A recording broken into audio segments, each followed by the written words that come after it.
Hello, I'm Nancy Cordes, and thank you for joining us on CBSNews.com. We've got a very special interview today with Fred Karger, who's done a lot of campaign work for former Republican presidents, but's here today with a very special announcement, Fred.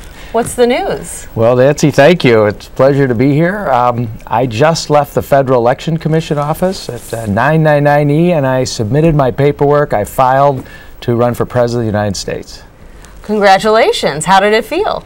Well, I've been a political operative my whole life. I've never run for office, but I've been setting up an exploratory committee and very aggressively out talking to people and determining this next step for the last 13 months. It was a culmination of a lifetime of political work, and it was a very exciting moment. Tell people about yourself because, as I mentioned, you did do campaign work for the first President Bush, for President Reagan, for President Ford.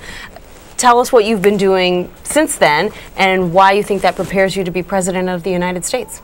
Well, I've been involved in the political process for 35 years. I've never served in government. I've never run for office. I'm an outsider, but I have political experience and I think good judgment, particularly financial judgment. And I want to bring some bold new ideas to this campaign. I'm the first to do a lot of things. I was the first to declare my intention to run in New Orleans last year, the first to file a Presidential Exploratory Committee, and now the first to file.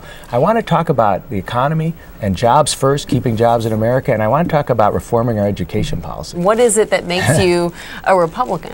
Well, I know, a gay Republican, I say, is kind of an oxymoron. I have been a fighter in my party. I've always been on the more moderate side, but I also am a protege of Lee Atwater's. I work with him, who coined the term Big Tent. We need to open up this party, and that's one of my reasons for running. I mean, you know, the party should not be dominated by one faction or another. It should be open to all. We should not hyphenate Republicanism. So I'm in this. I want to change the Republican Party. My first trip to New Hampshire 13 months ago, I went to 3 different universities and spoke at those. I want to bring younger people in, and the 42% who've left the Republican Party, I want to bring them back in.